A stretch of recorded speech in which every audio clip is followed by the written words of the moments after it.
Hello, my name is Etsko Schuitema, and I'd like to take the opportunity to explore a model of what the intent to give means called transactional correctness. Elsewhere, we've argued that if you look at your relationship with the world, or if one looks at one's relationship with the world, you can either construct your intent on the basis of what you're getting from the world, or you can construct your intent on the basis of what you're giving to the world. We've indicated that constructing your intent on the basis of what you're giving is what produces a sense of security, fulfillment, power, and harmony. It's very important, though, that this being here to give is understood properly. In a sense, giving is about giving each situation its due. It has a requirement of appropriacy in a situation. And it's important to describe what giving from this point of view.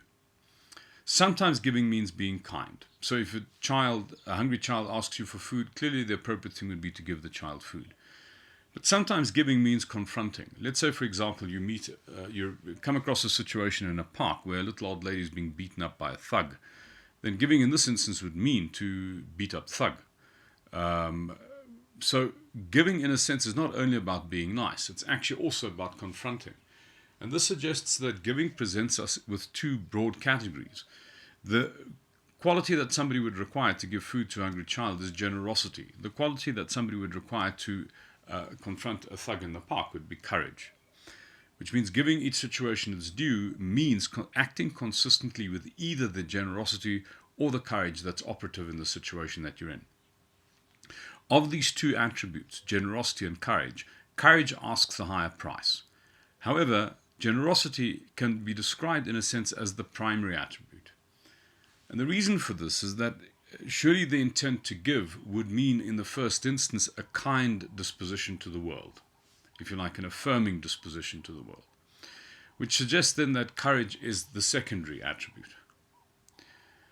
Both generosity and courage are in a sense concerned with action. One speaks about a generous act or a courageous act. So these are things that one does outwardly in the world. What's very important, though, is that one can't act appropriately if you don't appraise a situation correctly. Very often, we have inward disturbance. There's something going on behind my eyes. There's a lot of internal dialogue. There's dreams and aspirations that are all jostling for my attention, and I just don't have enough attention available to see the situation as it is. This incapacity to see the situation as it is disables my ability to give the situation its due. Seeing things as they are and giving each situation its due are mutually enabling conditions. If I see things as they are, clearly it's possible for me to give the situation its due. Conversely, if I don't give the situation its due, in other words, if I misbehave, it's likely that I'll go into a next transaction with part of my attention still trapped in an unresolved drama, which means when I go into the next situation, there's more noise on the inside, and I will not be in the position to see things as they are. If we say giving each situation its due has these two characteristics of generosity and courage, it has to mean that seeing things as they are also have two similar inward attributes or elements. The inner equivalent of generosity is gratitude. Clearly, if I'm grateful, then in a sense, I recognize that I've received in excess of my due. This recognition that I've received in excess of my due creates the conditions where I can be generous. At the same time, when I'm generous, I learn the ability to give away. You know, if I'm giving something in order to create a sense of obligation, this is an investment. This is not being generous.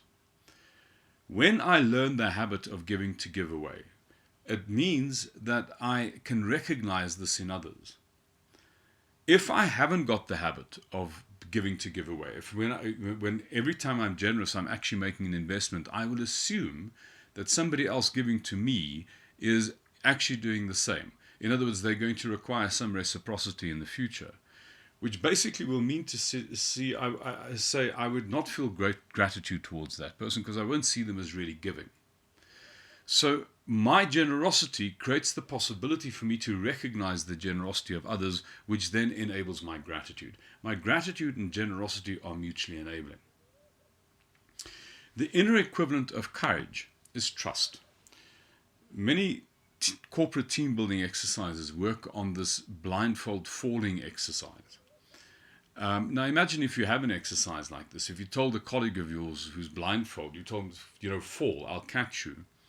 It is precisely that he falls, that he does a courageous thing that creates the conditions that he earns some trust. Having earned some trust, it's easier for him to fall a second time, which basically means to say trust and courage are also mutually enabling conditions. Now, what's important about these four categories of gratitude, generosity, trust, and courage is that the primary elements and the secondary elements orientate differently in terms of time. So what I mean by this is if I'm grateful, for example, I'm actually looking at the past. And similarly, if I'm generous, I'm also looking at the past because in a sense I'm giving away what I've accumulated, which means gratitude and generosity is really concerned with appropriacy with regard to dealing with the past. Similarly, when I trust somebody, I'm looking forward. I'm looking into the future. Courage is also about not running away as the enemy come over the hill. It's also about looking forward, which means to say that both trust and courage are concerned with appropriacy with regard to dealing with the future. Now that suggests that of these categories, gratitude, generosity, trust, and courage, the most significant one, in fact, is gratitude. Because consider it from this point of view, if I'm grateful, clearly, as we've argued, it's easier for me to be generous because I have, in a sense, an overflowing heart. My gratitude enables my generosity. However, because I recognize that I've been treated well in the past, because I recognize that I've received in excess of my due, it's easy for me to trust, which makes it possible for me to be courageous. This is actually almost easier to understand in its inverse. The opposite of gratitude is resentment. So if I think that I've been done in, it's really difficult for me to be generous with somebody. If I feel somebody owes me or they've done me in, the last thing I want to do is be generous and kind towards them. So my resentment disables my generosity. It actually makes me selfish. Further, if I'm resentful, it's very difficult for me to trust in going into the future because I have this conviction that they've done me in.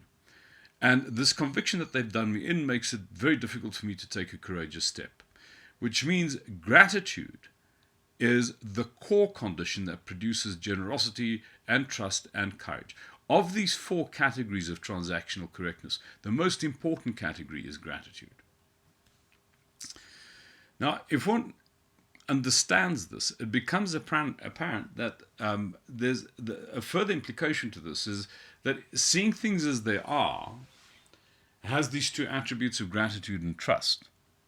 And gratitude aims towards the past and trust aims towards the future. Which means to say that if you aren't looking at your past with gratitude and you aren't looking at the future with trust, in a sense you're not seeing things as they are. You're doing violence to the truth. Thank you for the opportunity to explore these ideas with you.